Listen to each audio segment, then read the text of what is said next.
Good morning, passionate herbs. Hey, all right. So today we're going to be looking at herbs for allergy, for seasonal allergy. So a lot of people right now here in Southern California, we're having a lot of people having some allergic rhinitis, right? Hay fever, airborne allergies. Now, y'all who are in cooler climates might still be waiting for your seasonal allergies, your allergy season to kind of come, but it will.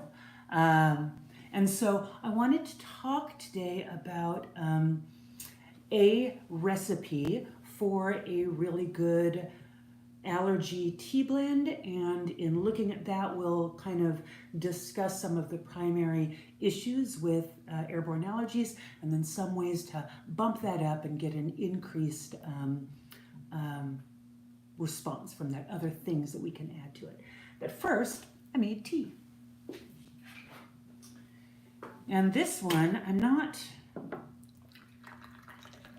formulating right now.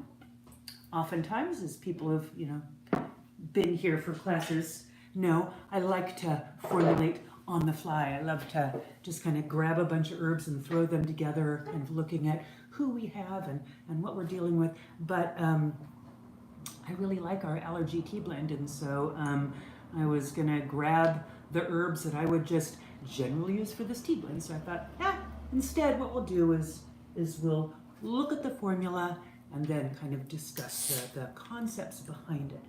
This is a good thing to do when you are learning herbalism. An easy thing to do is go to your health food store, go to your herb shop if you have one, and look at the herbal blends, right? You can take shots of them, right? So here's the blend that we're working with right now.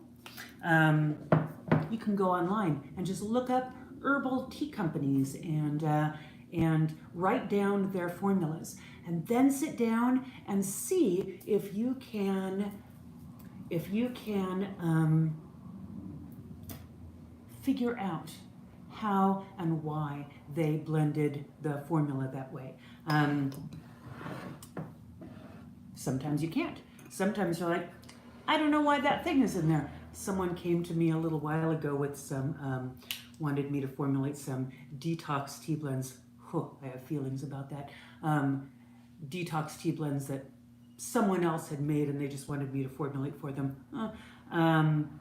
But, fine, whatever. But the tea blends were just stupid and made no sense. So I'm glad I talked him out of it.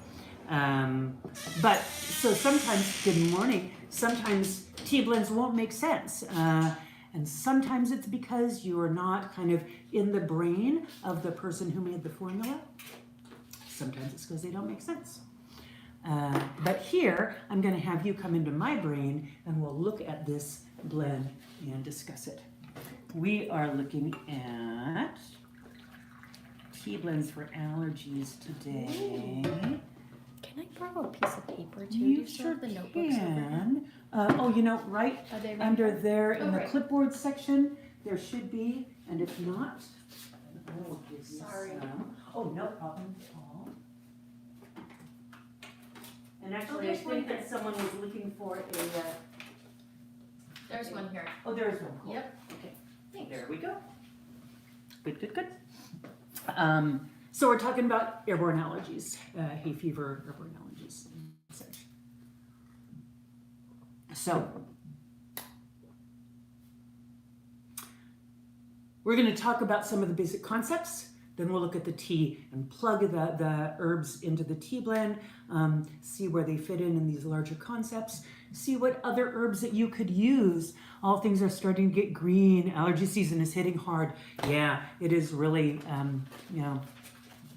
hits at different times for people, but it's coming.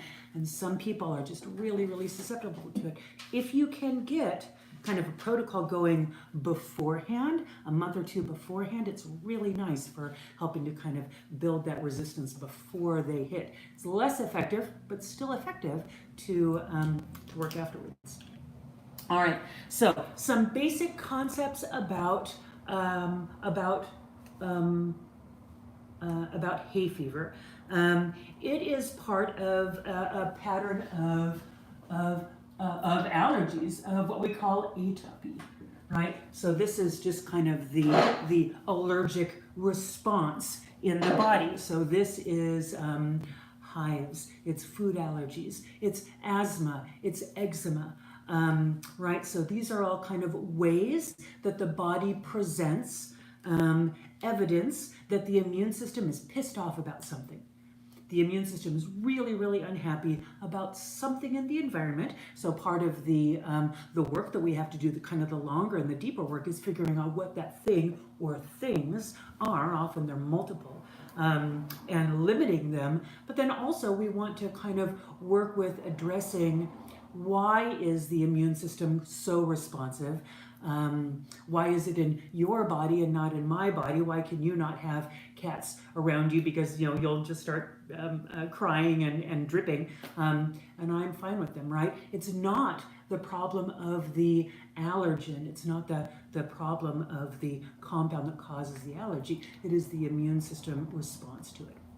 So, and this is an issue that has increased dramatically in the last 100 years. The rise in atopic conditions of asthma and hay fever and eczema, it has just shot up because there are a lot of different factors. So one of the things that we want to think about is that atopic conditions are what we call mosaic conditions. They're made up of a lot of different pieces, right?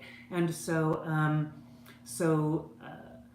treating them is not going to be a single pathway. And so here, where we jump from using, when people are kind of introducing themselves to herbal medicines, oftentimes they'll look for an herbal alternative to X, right? So oftentimes people have decided, wow, I really don't want to take the medications that I'm taking for whatever reason. I want to look for an alternative.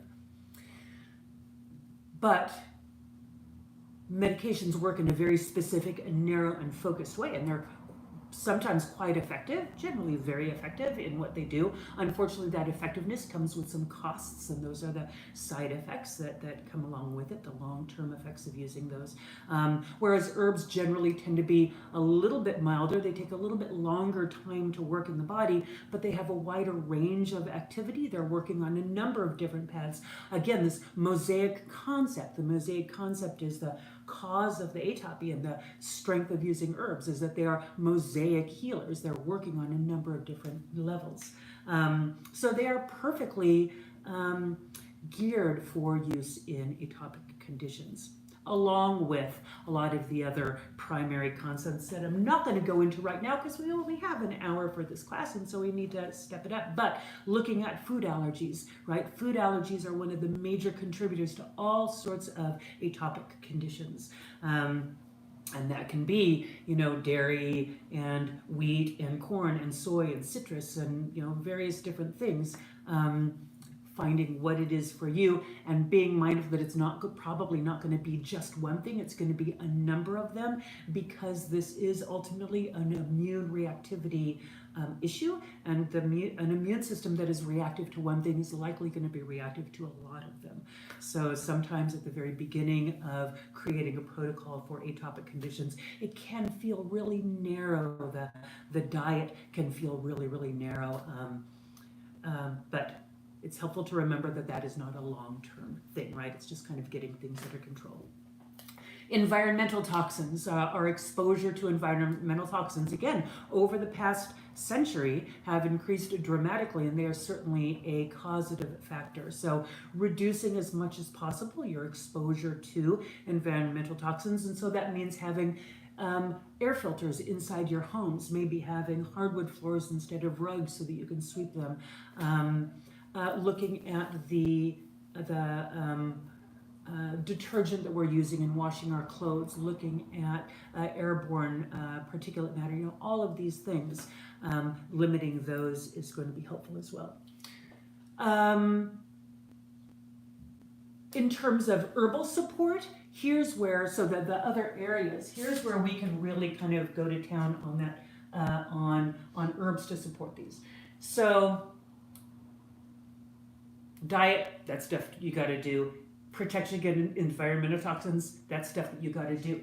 In addition to that, we can support liver function, right? So we often don't think of liver function when we're dealing with allergies, but we really do want to, because it's the liver's job to clear waste products and allergens and compounds from the bloodstream. And so if there's an accumulation of stuff that the body is dealing with, that is going to be more causative information for the immune system to be pissed off. And so we want to kind of damp down as many triggers for immune reactivity and inflammatory processes as possible. And so it's the liver's job to do those. So we don't want to do a liver detox, right? That's not what we're on about, because the liver detoxes 24 hours a day, 7 days a week. It's the job of the liver. You don't have to do a liver detox. What you do want to do is support and nourish your liver so that it can do its job as good as possible. And so if we think about liver support instead of liver detoxification, we come to a much more gentle and nourishing understanding. We're not kind of flogging a system that doesn't really need to be flogged and overstimulated. And it's kinder to ourselves and our body and our ideas of how our bodies work. It's also more true. So how do we support liver function in herbalism? Well, one of the things that people will use is milk thistle, right? That's kind of the go-to herb for liver function for many people. No, oops, sorry. See, I whenever I'm writing quickly, I forget that other people have to read my writing, and then it starts looking like that. Sorry, but milk thistle. So milk thistle is an exceptional plant for liver support, and we definitely want to consider that. The problem with milk thistle, especially in terms of kind of the concept that we're working with today, which is building a tea blend, is that milk thistle is not soluble in water. So you cannot put milk thistle into a tea blend. You can make a tincture out of it. You can eat them. You can take the capsules. There's lots of different options in milk thistle. Personally, my favorite is I like to just eat the seeds. They're nice. They're yummy. They're pleasing to eat.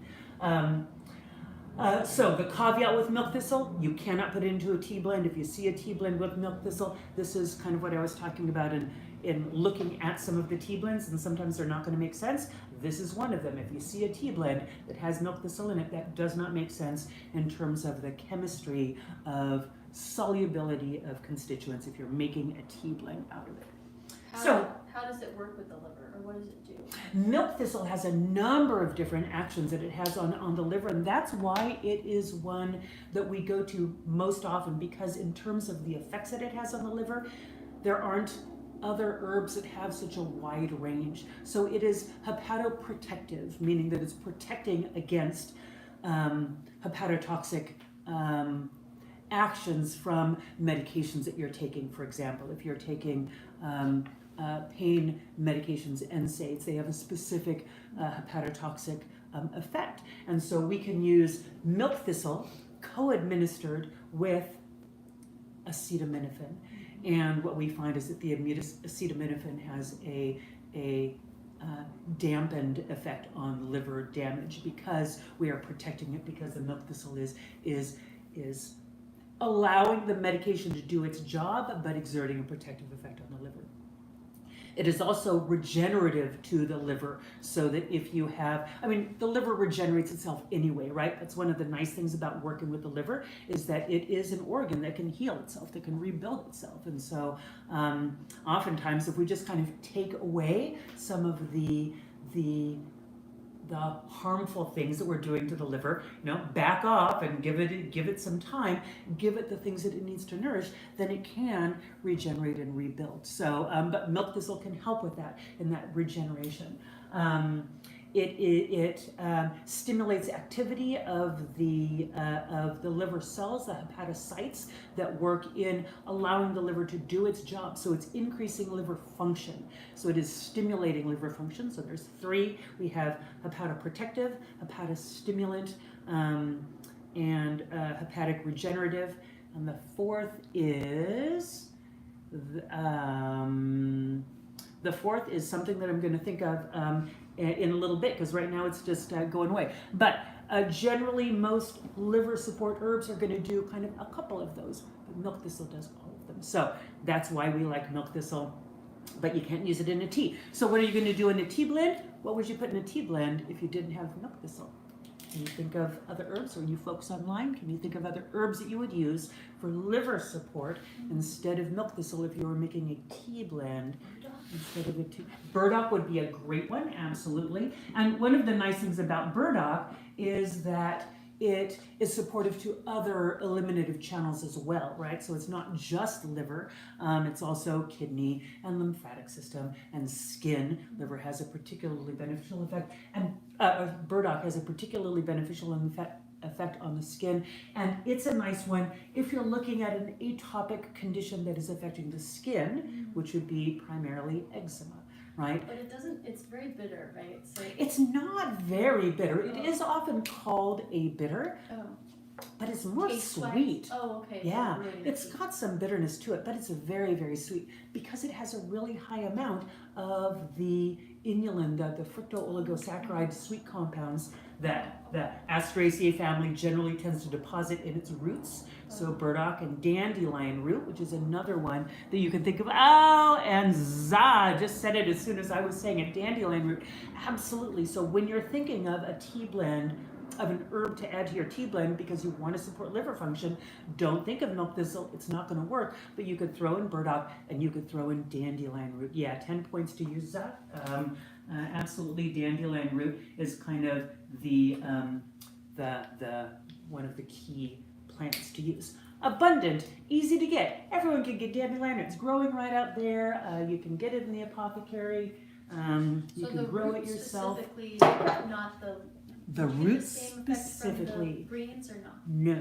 Okay. There is some effect. So, great question. The difference between the dandelion root and the dandelion leaf. Generally, the dandelion root has more of a specificity for liver function. It will also support kidney function because the plant affects the whole body, right? We're not a disparate collection of parts. We are one whole body and it's all connected. But its primary effect is on liver function and on gut function, again, kind of thinking of those sugars, the FOS sugars. The dandelion leaf has more of a specificity for the kidneys. And so if you want more of a kidney effect, you're using the dandelion leaf. If you want more of a liver effect, you're using the dandelion root. There are also liver supportive effects from the leaf. There are also kidney supportive effects from the liver. But there is both of them like the other one. And you combine them together, dandelion leaf and root, and now you have a really nice, easily accessible, full effect there. So yeah. Lots of other liver supportive herbs, but you get the idea. We want to support liver function to help to clear those metabolites out of the system, right? So the other thing that we want to look at is barrier function. Now, barrier function is another aspect of an atopic response. Tissues that are supposed to be an effective barrier for the skin, for the body, become less effective barriers. They're open and weepy and leaky. So if we're looking at eczema, we see that in the skin. If we're looking at it for allergies, we're seeing it in the mucous membrane. So we need increased barrier function of the mucous membranes. We want to remind those mucous membranes that they are supposed to be a barrier against especially airborne compounds, right? So let's look at our mucous membranes really quickly. So that would be like This is really cool. damp relaxation kind of tissues? Yeah, relaxed, exactly. Relaxed tissues and Or damp. dry. It's damp because they're leaky, right? And all the tissues, the fluid is leaking out to the surface of the tissues. But Yeah, that could be causing dryness in the underlying tissues because the fluid has to come from somewhere. It's coming from that underlying tissue. But you're actually talking about two different energetic patterns, right? The pattern of laxness and the pattern of dampness. So one of them is structural and one of them is fluid. So you can have lax and damp. You can also have lax and dry. And so you'd kind of want to look and see if it's lax and damp, they're leaky, right? You're drippy, but you also have sinuses that are just filled with, right? So that's more of a damp, of a lax and also damp and stagnant, right? You know, you want to move stuff out of there, but it might be lax and then just dry and irritated and inflamed and red, and you want moisture in there, but you've got a lot of moisture because the moisture is dripping out of your eyes and your sinuses, right? So this is a loss of that barrier function of the mucous membranes. They're not doing what they're supposed to do. So we want to encourage those mucous membranes to be an effective barrier. So how do we do that? There's a class of herbs that are called mucous membrane astringents, and they astringe, they tonify those tissues. Now, what is the primary chemistry of astringency? There should be one word that comes to mind. Folks online, you can write it in the chat box. Tighten and tone. Yes, so tighten and tone, absolutely. So astringent. When we're looking at astringents, that means to tighten and tone. Yes, absolutely. And what is the chemistry of that? What are the compounds in plants that Tannins. the tannins? Yes, absolutely. So tannins are the primary plant chemistry that we look at generally for astringency. Now here's the key. A couple of different things. Tannins are large molecules, right? They're big molecules. And they generally only work, because they are so large, they are not absorbed into the bloodstream. We don't see tannin activity circulating through the body because they're very large molecules. And so they, as they come through the gastrointestinal tract, right, as we're drinking them, we're going to, those tannins are going to kind of go through the gastrointestinal tract, and they can have an astringent, tightening, tonifying effect on the tissues that they come in contact with, but we don't see tannins entering into the bloodstream. They can't do that, they're too big. We can see other flavonoids enter the bloodstream, right? Tannins are part of the flavonoid family, and the flavonoid family is big. So flavonoids are largely some of the things, we're going to go into flavonoid chemistry a little bit, but we want tannins. We want a source of tannins, because what seems to happen, this is our best explanation as to what's happening right now in terms of why tannins help with astringing mucous membranes when they cannot enter in the bloodstream. So it's not as though they're going to those tissues and causing that, right? Well, why do they work? Because we've got in the sniffle blend, in the tea blend that we're working with today, we're using raspberry leaf in there as a source of tannins. So many sources of tannins that you can use. That's one of them in this. Our best understanding is that when we're developing as a fetal collection of cells, right? We're developing in that very early stage when we're just a collection of cells. We're basically a tube, a line of what will be nerves, what will be a spinal column, right? And a little nerve ending at the top that'll be a brain, and then a tube. Just one big long tube.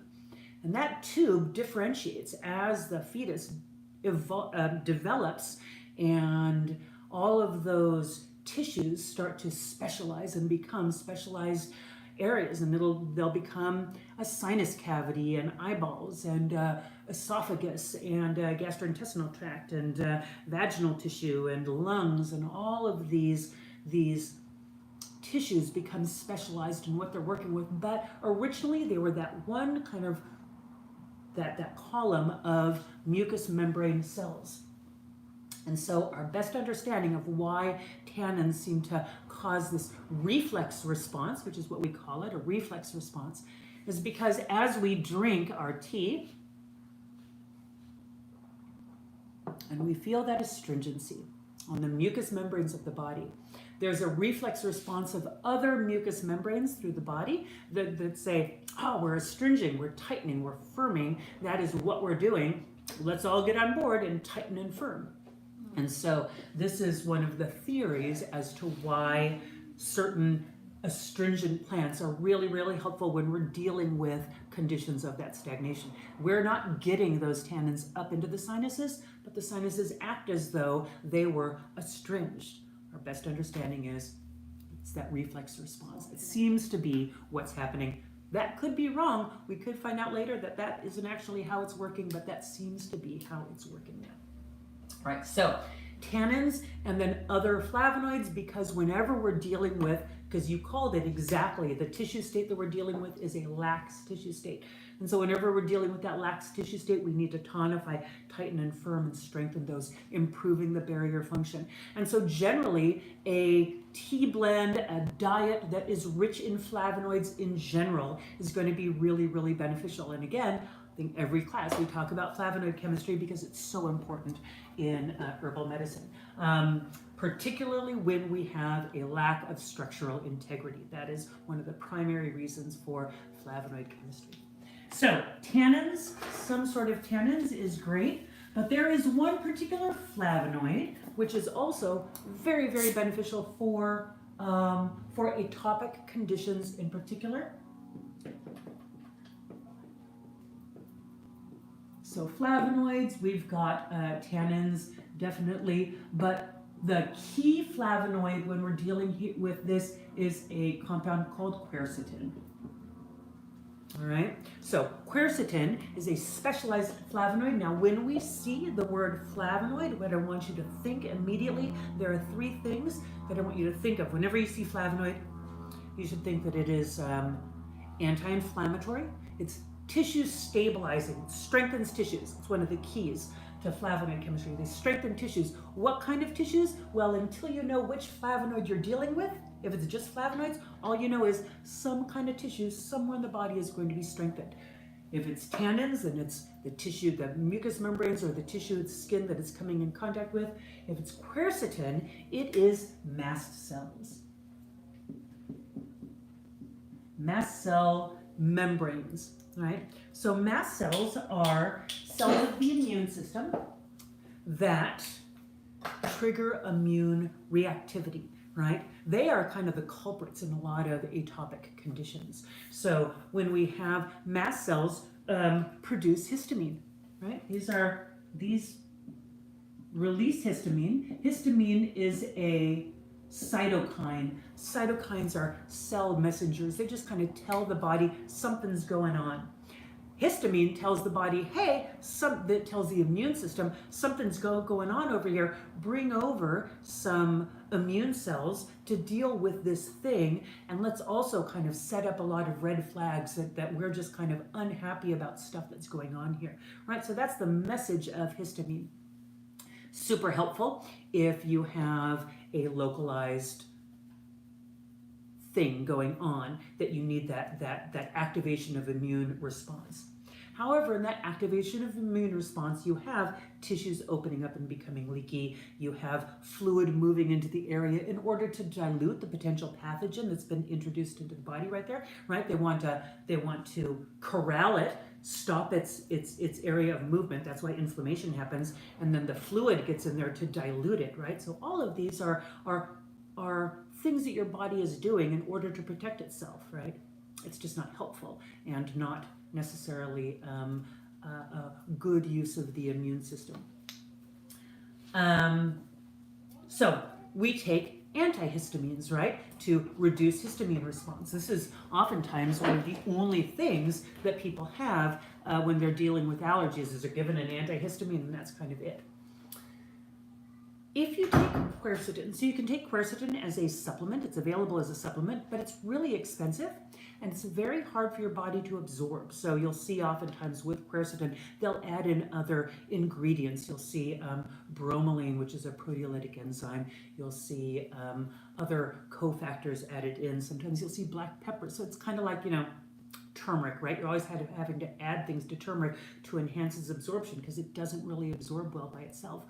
Quercetin as an isolated nutrient doesn't really absorb well by itself, so you're always kind of throwing stuff into it. However, if we're getting quercetin as a food source, right, if we're getting it from herbs and foods, again, now we're looking at a nutrient that is part of a mosaic, right? And so now we're getting that the other compounds that are naturally occurring with it. It is in a food form. Our body is able to absorb it and use it much more effectively. So use quercetin if you want as a supplement. It's very, very beneficial. But using quercetin as an herbal source is one of the key factors for this area of treatment of atopic conditions, which is that improved barrier function. But here we're looking at the barrier function of the mast cell, right? Strengthening those mast cell walls. So mast cells are part of our memory, right? Part of our memory cells. And they grab onto antibodies. They're just collecting all the antibodies for everything in the world that your body is responsive to. Antibodies generally look like this little white thing, right? So this is a mast cell, and it's just holding on. It's taken pictures. It's focused on everything that it's just pissed off. And then this person, this mast cell is pissed off about a lot of stuff in the world. I don't have a lot of allergies, so my atopic load is pretty light. And my mast cells the antigens that my mast cells have become kind of aware of are less than someone with a lot of allergies, right? But this is a person with a lot of allergies. They're just kind of aware. Their immune system is hyper vigilant and hyper aware of everything that's going on. And as soon as one of those things come in, say animal dander, a cat comes in the room, then this mast cell says, cat, there's the cat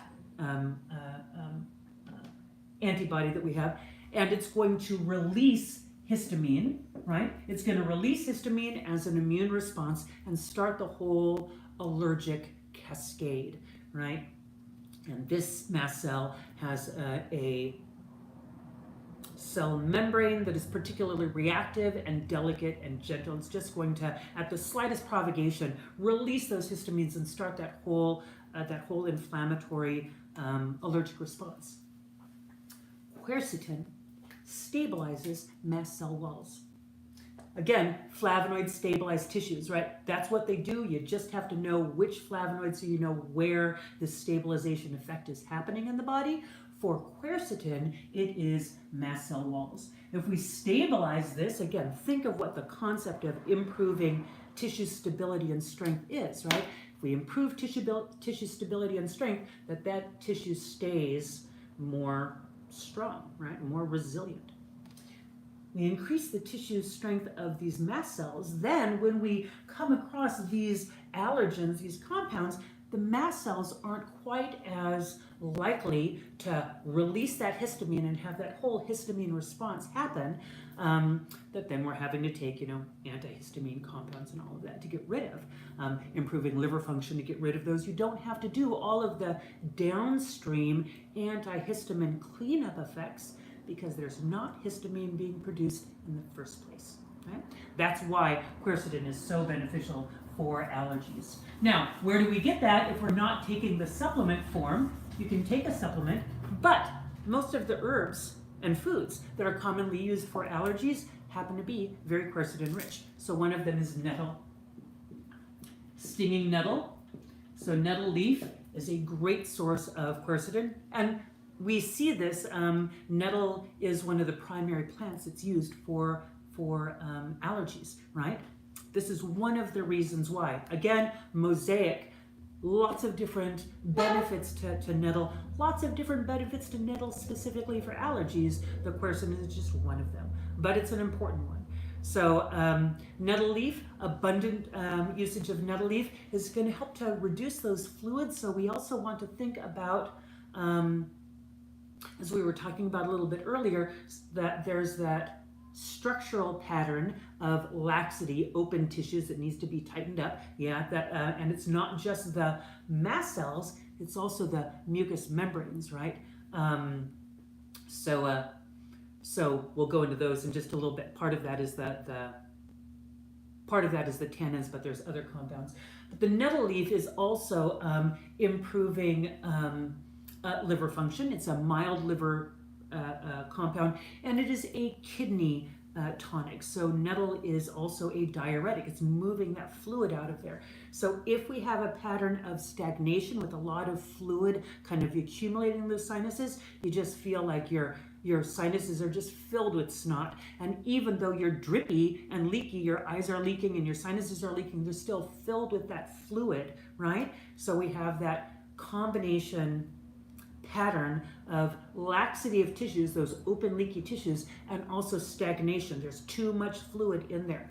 Then using nettle is going to be particularly beneficial because it is reducing that allergic response, but it's also activating those kidneys and moving fluid out of the body, and so that's going to reduce the fluid volume, and that's going to take some of the stress off of there. Now, nettle wouldn't be as beneficial, especially on its own, if the pattern that we were looking at in the person with the allergies was that pattern of open leaky tissues and dryness, right? We looked at that too. So those are two different people, both with hay fever allergies, but one of them has dry, inflamed, irritated mucous membranes and that leaky allergy response, and one of them has stagnant, fluid-filled, large amounts of pressure mucous membranes and that leaky tissue, right? We wouldn't treat them both the same because they are both different patterns of an atopic condition, but different bodies are going to respond differently.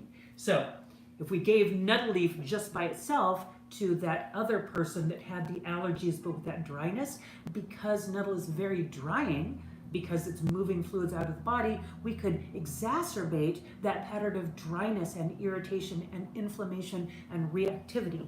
Right? So we'd have to modify that by throwing in something moistening. What's something moistening that you can throw in with your nettles? Marshmallow root, right? Or whatever your moistening plant of choice is. But think of that. Look at those underlying patterns, not just of that laxity, but also the other tissues that are going on.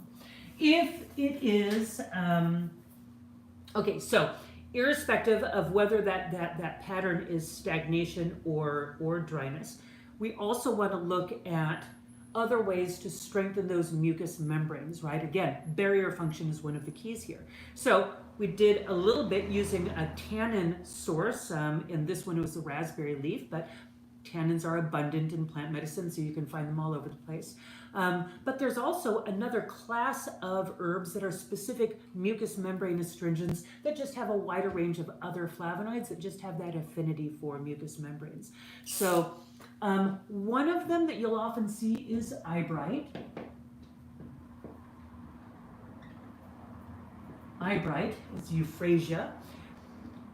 And it is a very good mucous membrane astringent. It will help to reduce drippy eyes, right? Hence the name is common for inflammation, irritation, redness, leakiness of eyes as mucous membranes and of sinuses as mucous membranes, right? Upper respiratory and eyes. The problem is that this plant is over-harvested and at risk and hard to find nowadays because a lot of people are opting to not harvested it all from the wild, and it's a bit of a challenge to grow on a farm. So you're not seeing eyebright around a lot these days, and that is why. I don't carry it as a bulk herb because it's hard to find a cultivated source, and I'm not going to get the wildcrafted because it's not a sustainable practice to wildcraft eyebright. So I just don't have it, except for in a tincture. I'm able to get a little bit. And so if you only have a little bit of a plant, making a tincture is one of the best ways to kind of maximize it. But you don't need to use eyebright because there's a lot of other mucous membrane astringents that can step in and take its place. One of my favorites is elderflower. Not the berry, but the flower. So elderflower has very different effects than the elderberry. So elderflower is a mucous membrane astringent, a mucous membrane tonifier, right? It tonifies and strengthens and tones those mucous membranes of the sinuses and all other mucous membranes. If you're affecting one, you're going to be affecting all of them. It helps to reduce redness and irritation and inflammation of tissues. It's often used that way for skin conditions, right? Skin conditions of redness and laxity, open tissues that are hot and red and inflamed, right? So that's the tissue pattern for elderflower. So if we see those sinuses that are open, how do we know they're open? Because we're drippy, right? They're open and red, inflamed, irritated, leaky. Elderflower is going to be a specific for that, and it's abundant. There's no problems in sourcing elderflower as there is with the eyebright. So elderflower is one of my favorites for that. Another abundant one to use is yarrow. So we often think of yarrow for blood disorders, right? One of the stories that we say about yarrow to help us remember, its best usage is that yarrow keeps blood in its channels. It's very good for strengthening vascular walls, for moving blood, and for keeping blood where it's supposed to be. But it's pretty good for other fluids in the body, right? Fluids that aren't supposed to be, that aren't where they're supposed to be. So yarrow is classically an astringent. Right, it's used to stop bleeding, but it's also used, for any kind of tissues that need to be tightened up and firm. So, and that is primarily the leaf. However, if you combine yarrow leaf and flower in addition, right? So the flower has different chemistry and different actions than the leaf does. The leaf, primarily astringent, stopping bleeding. The flower has all of the aromatic and anti-inflammatory compounds, right? If we distill yarrow flower, yarrow essential oil contains a lot of the same compounds that we find in German chamomile essential oils, because they're related, right? They're both cousins. They're both Asteraceae family flowers.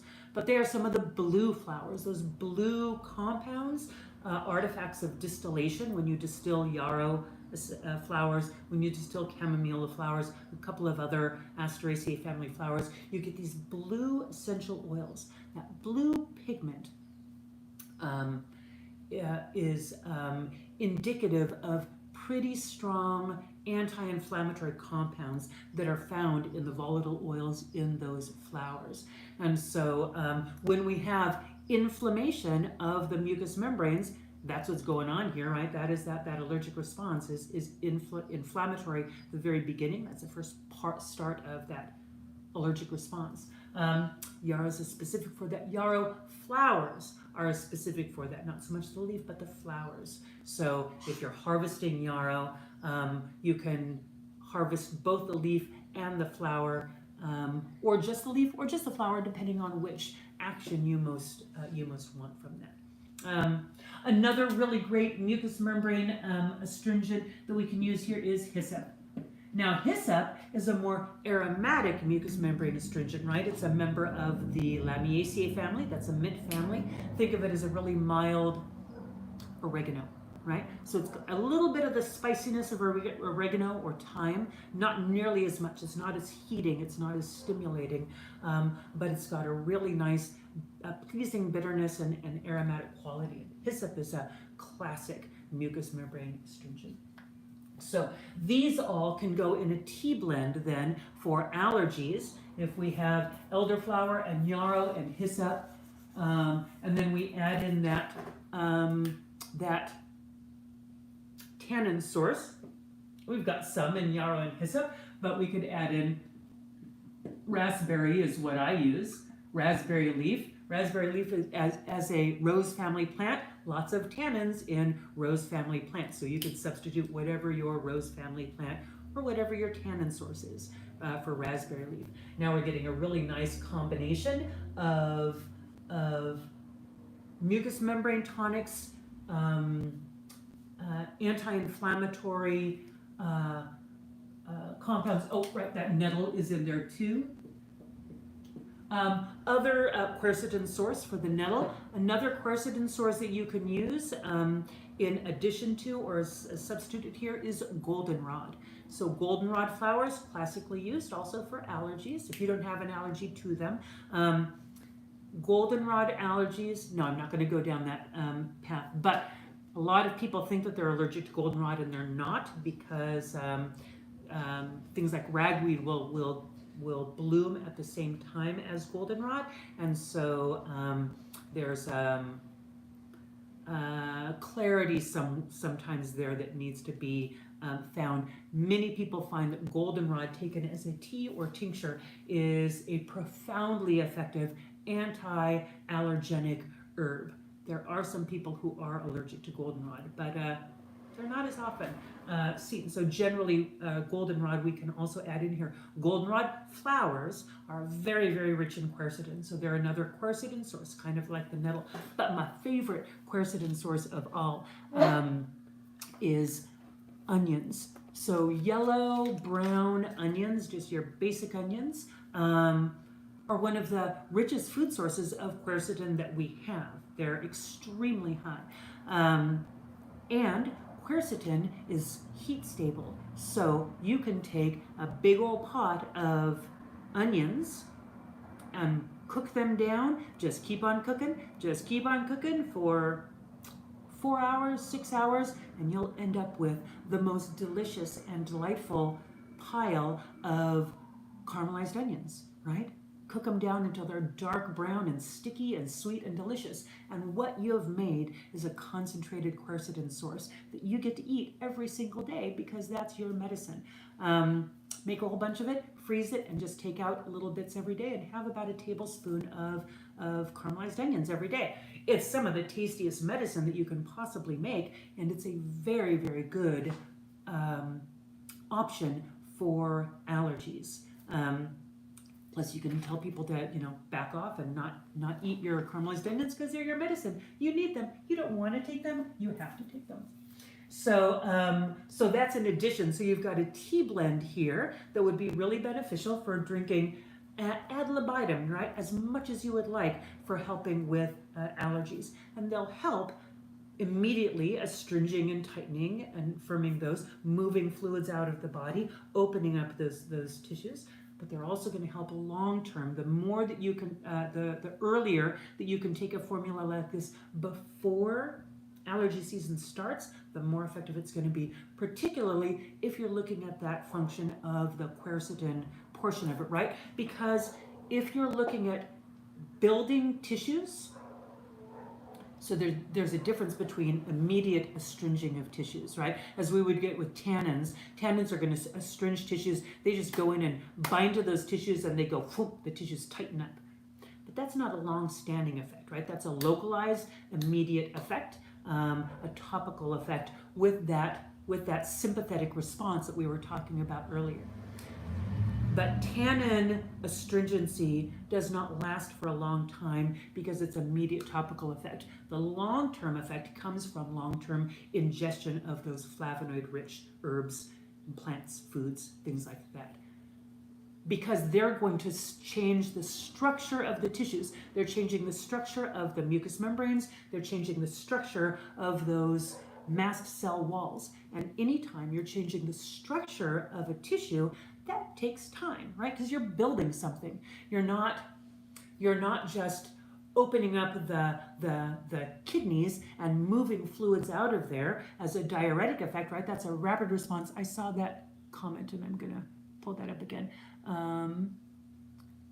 Chat. There we go. There's a whole bunch of chats in there I didn't see. Okay, I'll go back in and see those. What was I saying?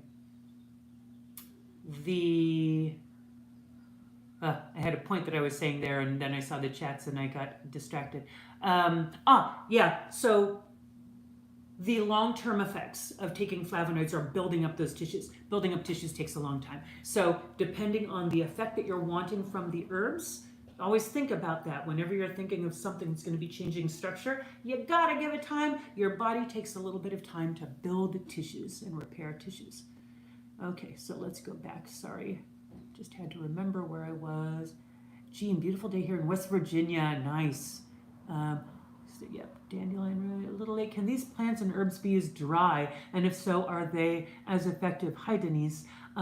Absolutely, they can. Yeah. So generally, all of them are great used as a dry tea blend, right? You can just blend them together and make a tea blend. 100%. There are some herbs that don't work as well when they're dried, and some of the spring ephemerals, things like chickweed and cleavers, that would be great in formulas like this. I don't even like those dried. I don't like to use them dried because they're nothing compared to the beautiful, fresh, living plants. But all of these, no, use them dried, they're just fine. You will often see, actually, you'll see a lot of companies sell freeze-dried nettle, and they'll say, no, for nettle to be effective for allergies, you have to have these very specially made freeze-dried nettle capsules. No, you don't. No, you don't. You can just drink some nettle tea or eat some nettle if it's growing here. And how can you tell that it's effective? Because you drink nettle tea and it'll be effective. It's very, very effective for allergies. So don't, the marketing companies of, the marketing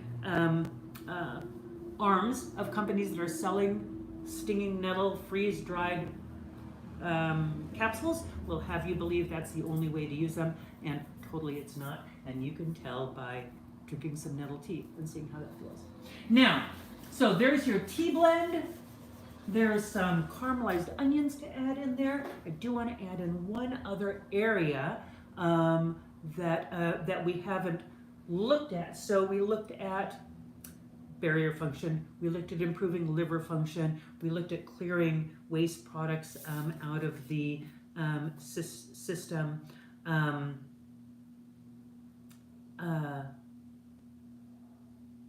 What we also want to look at is that immune system response. So in an atopic condition, like allergies, airborne allergies, we have an overly vigilant immune system. We have an immune system that's getting pissed off at inappropriate things. There's nothing wrong with pine pollen or grass pollen or cat fur or whatever it is that you're having this immune system response, right? There's nothing inherently dangerous about those things, but your immune system has tagged them as dangerous and is mounting an immune response as though it was under attack by something very, very dangerous.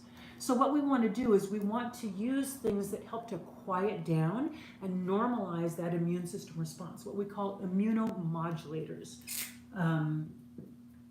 Not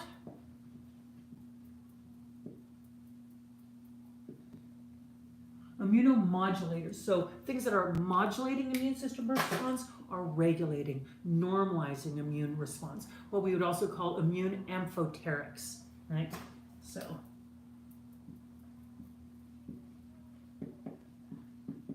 something that is an amphoteric to a system is normalizing and regulating that system. Comes from the Greek. Is it Greek? Latin? Or no, amphora. Amphora were clay containers, holders you would fill with wine or oil. We'll say wine because why not wine? So if you're holding amphora, an empty one and a full one in your hand, right, is out of balance, right? This is how I remember the word amphoteric. So if you have amphora that are out of balance, then your hands will be out of balance. But if you have the same in both of them, then you're stable, you're balanced, right? So you can carry those heavy amphora full of wine more easily because they're balanced. An amphoteric herb balances function of a system. So we can see cardiac amphoterics, and we can see nervine amphoterics, and we can see digestive amphoterics, right? So this is something that regulates function in a system or an organ or a tissue. So an immune amphoteric is something that is regulating and normalizing immune response. This is particularly beneficial if we're looking at an atopic condition because we have an immune system that is dysregulated, an immune system that's hypervigilant. It wants to do good things, it wants to protect you, but it wants to protect you against things like grass pollen and cats, right? You don't need to be protected against cats. Maybe you do. I don't need to be protected by cats. So, immune amphoterics are one of the last parts of the tea blend that we can use, the formulation that we can think of. Now, my favorite, I have two favorite immune amphoterics. What's that? Do you know what that is? And then, do you know what that is? So these are two of my favorites. And immediately, you might see why I have them separate from the conversation about the tea blend. why would these two not be so helpful in a conversation about the tea blend that we were using? Can you think of why and throw it in the comments? I'm going to, because we're running out of time, it's almost noon, and I'm going to be astragalus. Nice, yeah. Okay, passionate herbs, smarty pants, what's the other one? I know you know the other one. But yeah, astragalus, one of the primary immune support plants from TCM, from Chinese herbalism. Astragalus is one of my favorite immune amphoterics. It's strengthening and normalizing to immune system response, but it's not going to inappropriately overstimulate immune system activity, right? We don't want that in a condition of hypervigilant immune systems, right? We don't want to be overstimulating an immune system that's already freaked out and just looking for something to be pissed off about, right? We want to give that immune system a feeling of safety, right?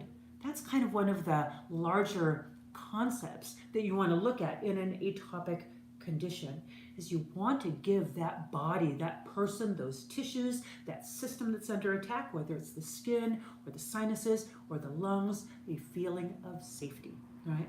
All of the ways that can be used. So this one, so we got astragalus, and this one is reishi mushrooms. If I showed you the whole mushroom, you'd totally see these are slices, because the mushrooms are a pain in the butt to work with. So both of these are really heavy-duty material, right? Well, they're very, very, very dense material, even though I broke that mushroom pretty easily.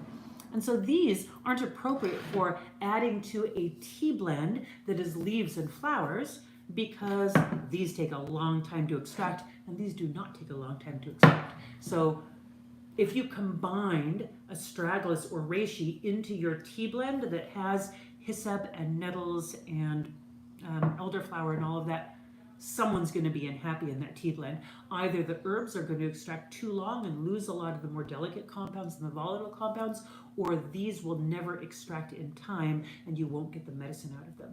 So if you want to use these, then you're going to need to decoct these or simmer them for a very, very long time, hours. I would throw both of these together into a pot and just simmer them for a couple of hours. Make a very strong decoction, cool that down, throw it in ice cube trays and freeze it. Ice cubes are a great storage mechanism for things that take a long time to cook, that you don't want to put a couple of hours into decoction of these to use every day for your immune system support, right? So extract them, concentrate them down, reduce them. They're not going to lose anything in that reduction. They're going to get stronger. So start with a big pot and cook them down, kind of like your onions, right? Just have a day when you're cooking for your immune system support. So reduce that down until you have a nice, thick, dark decoction, water extract. Cool that down and pour it in ice cube trays. Then you only have to do that every month or so, right? Depending on how much you make. Now you can take one of those ice cubes and toss it into your tea blend, and now you have the benefits of the astragalus and the reishi in there. You can also use reishi in other forms, but that's a way that you can do water extraction. So there you go, and that rounds out then your protocol for herbal support of allergies and rhinitis. So if you're covering all of those, and again, I gave you some ideas as to herbs that I would use, but if you look at the categories of what we were doing in terms of the mucous membrane astringents and tannin sources and liver support and immune support, then throw in your favorites there to substitute. There's an infinite variety of herbal tea blends that can fit that category of stuff that would be beneficial. So I hope that was a helpful conversation for you. If you have other herbs that you like to use for allergies, throw them in the comments. I'd love to hear other ones, especially if there are some that are maybe bioregional to you or from a different tradition. I'm trained as a Western herbalist, so there's a lot of herbs that are not in my materia medica that I don't know about because it's not my training.